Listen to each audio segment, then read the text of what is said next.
Hello dear student of 10th class. Let's start to understand question answer of chapter 2 Nelson Mandela A Long Walk to Freedom. Question number 1. Where did the ceremonies take place? Can you name any public building in India that are made of sandstone?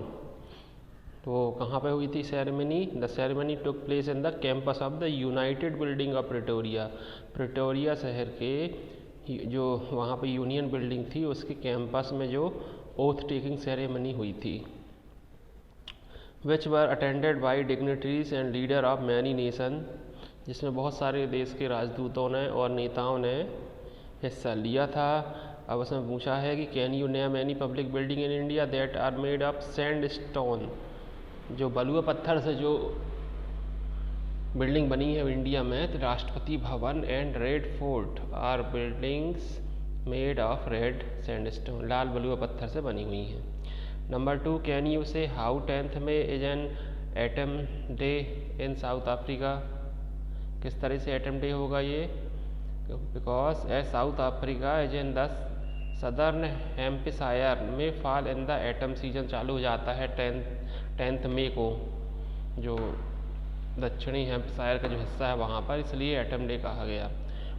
Question number 3, at the beginning of his speech Mandela mention an extraordinary human disaster, what does he mean by this? इसका answer पहले देखते हैं।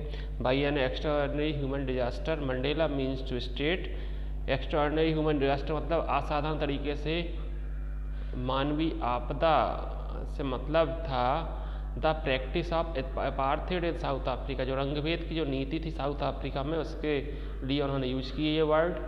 During this there was a racial segregation, segregation मतलब होता है अलगाववाद, मतलब अलग कर देना, अलग थलग कर देना, based on colour and the black suffered a lot, तो उनको रंग के कारण, क्योंकि उनका रंग ब्लैक था, ब्लैक पीपल को अलग थलग कर दिया गया और बहुत ज़्यादा इससे वो पीड़ित रहे। फिर they were not allowed to demand freedom of or any right, उनको अनुमति नहीं थी कि वो अपनी आज़ादी की मांग कर सकें या कोई भी अधिकार की मांग कर सकें।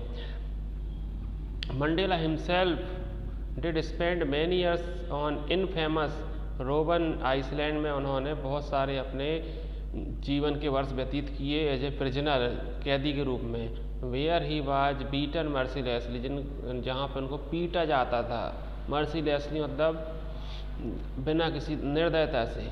ही considered it as great glorious human achievement. आगे जो क्वेश्चन लिखा है कि what is the glorious human achievement, he speak of at the end, क्या था वो जो महान मानवीय उपलब्धि थी, वो थी क्या?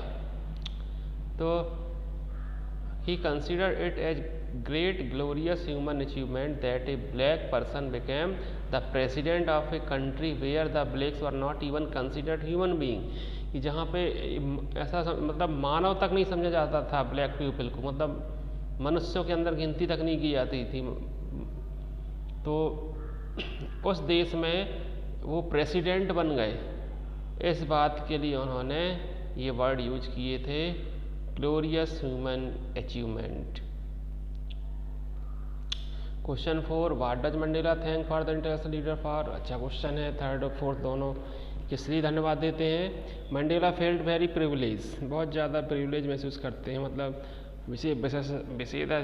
विशेषाधिकार के रूप में इसका यूज करते हैं। To welcome the international leaders at the swearing in ceremony, अपने शपथ ग्रहण समारोह में जो विश्व के अनेक नेता आए हुए थे,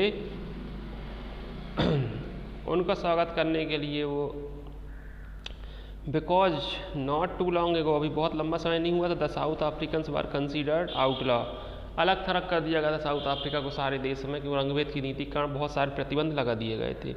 he thus thank all of them for having come to witness the historical ceremony, इसलिए वो सारे जो डिग्निटरीज हैं, जो लीडर्स जो आए थे ऑल ऑफ द वर्ल्ड के, उन सबको धन्यवाद देते हैं कि आपने इस ऐतिहासिक सेरेमनी में, शपथ ग्रहण समारोह में आप आए।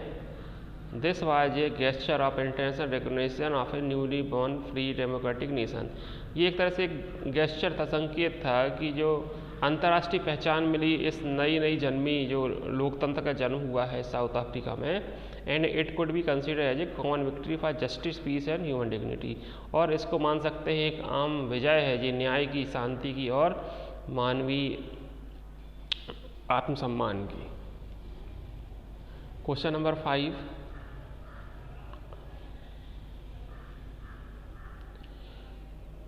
वाट ideals does Nelson Mandela set for the future of South Africa. कौन से आइडियल्स उन्होंने सेट किए थे, कौन से सूत्र वाक्य थे।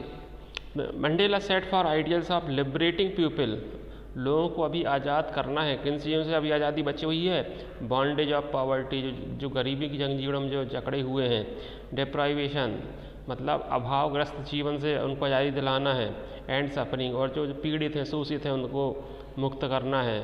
ही also set the ideal for a society, वो ऐसे समाज की स्थापना करना चाहते हैं where they would be no discrimination based on gender और रेशियल ऑरिजिन, कि उनकी रंग और जात के आधार पर किसी तरह से कोई डिस्क्रिमिनेशन, भेदभाव ना हो, इस तरह की समाज का वो निर्माण करना चाहते हैं। अब क्वेश्चन नंबर 21 पर जो क्वेश्चन दिए गए हैं, पार्ट सेकंड के क्वेश्चन की बात कर रहे हैं हम, और पार्ट सेकंड के बाद जो पार्ट थर्ड और फोर्थ होंगे उसके क्वेश्चन हम पार्ट बी में देखेंगे, उसका वीडियो अलग से बनाया जाएगा। तो question first, what did the military generals do, how did their attitude change and why. Military general ने क्या किया और उनका व्यवहार कैसे बदला। The highest military generals of south African defence force, जो साउथ अफ्रीका की जो रक्षा सेना के जो सबसे उच्च अधिकारी थे, मिलिट्री जनरल थे, saluted Mandela and place their loyalty, उन्होंने मंडेला जी को सैल्यूट किया और शपथ ली कि वो उनके प्रति वफादार रहेंगे। Which was of great significance as during, ये एक बहुत बड़ी बात थी क्योंकि ड्यूरिंग अपार्थाइड एरा, रंगभेद की जब नीति चल रही थी उस युग के दौरान, they would have arrested him, वो तो अरेस्ट करते थे वही जो मिलिट्री जनरल्स हैं। The change in their attitude was because of struggle and sacrifice put in by many heroes of South Africa. तो ये बदलाव जो उनके आया उनके अंदर, जो मिलिट्री जनरल्स के अंदर, वो किस कारण से आया, क्योंकि जो संघर्ष था, स्ट्रगल था और सेक्रीफाइस थे, त्याग थे, बलिदान था, जो मंडेला के साथ साथ और भी नेता जो वहाँ पे ब्लैक पीपल्स के थे उन्होंने दिए। This struggle not only ensure the freedom of a nation struggling with apartheid, ये संघर्ष न केवल ये आज़ादी दिलाई बल्कि साथ साथ जो रंगभेद की नीति से आज़ादी दिलाई, but brought a change in mindset of many, mindset में बदलाव लाया। ऐसे अपार्थाइड नीति बस समाप्त नहीं हुई। He believed that love can also be taught and human being is naturally inclined towards love rather than hate। वो कहते हैं कि प्रेम को आसानी से समझाया जा सकता है और ये जो प्रेम है ये नेचुरली रूप से आता है, इंक्लाइन एक्सेप्ट कर लेता है, जबकि हेट के लिए थोड़ा सा ज़्यादा माइंड अप्लाई करना पड़ता है आपको। Question 2, why were two national anthem sung, on the auspicious occasion of the inauguration two national anthem.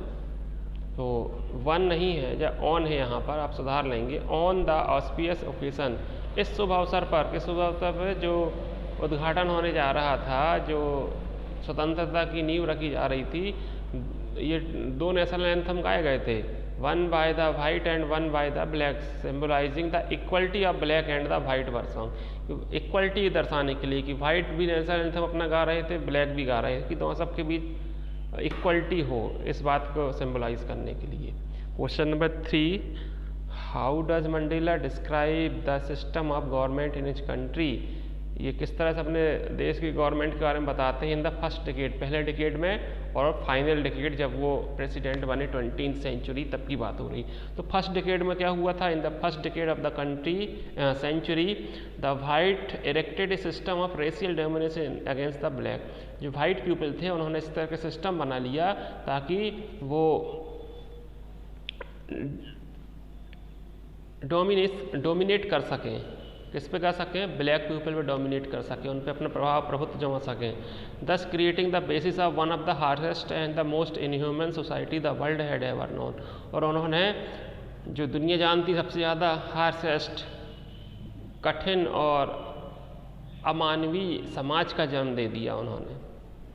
और ये फर्स्ट डिकेड की बात हो रही है 19th सेंचुरी की, पर अब फाइनल सेंचुरी में जब 20th सेंचुरी की बात होगी, in the final decade of the 20th century की लास्ट डिकेड में, मतलब डिकेड मतलब सम ऑफ 10 ईयर्स, मतलब 20th सेंचुरी की बात हो रही है तो 1990 से 2000 तक बोल सकते हैं। फर्स्ट डिकेड की बात हो रही है तो 1900 से 1910 की बात हो रही है फर्स्ट पॉइंट में। The previous system had been overturn, जो पुराना सिस्टम था उसको बदल दिया गया, and replace by one which recognise right and freedom of all regardless of the colour of their skin. और जो नया सिस्टम है वो पहचानता है सबके अधिकार और आज़ादी को पहचानता है और इनमें भेदभाव नहीं करता, उनके कलर, स्किन का कलर क्या है इस बात से कोई लेना देना नहीं। Question number 4, what does courage mean to Mandela. Very important और अच्छा क्वेश्चन है, ये हमेशा याद रखने वाला क्वेश्चन है कि करेज की मीनिंग क्या है according to Mandela. For Mandela courage does not mean the absence of fear. Courage का ये मतलब नहीं है कि आपके हृदय में या आपके दिमाग में ये फियर ना हो, डर ना हो, but A victory over fear. परंतु करेज मतलब ये जो डर है इससे हम मुक्ति पालें, विजय पालें, ये होता है करेज का मतलब। According to him brave man need not to fearless. उनके अनुसार बहादुर व्यक्ति को फियरलेस होने की आवश्यकता नहीं है। ऐसा नहीं है कि उसके अंदर कोई डर ही ना हो तो उसको हम बहादुर कहेंगे, डर होता है naturally, but should be able to conquer fear. पर वो व्यक्ति उस डर से उस पर विजय प्राप्त करने के योग्य बन सके, उसको हम बहादुर कहेंगे। Question number 5, what does Mandela think is natural to love or to hate. For Mandela love comes more natural to the human heart than hate. कहते हैं कि प्रेम बहुत प्राकृतिक रूप से मनुष्य के हार्ट में आता है, ना कि हेट। सो now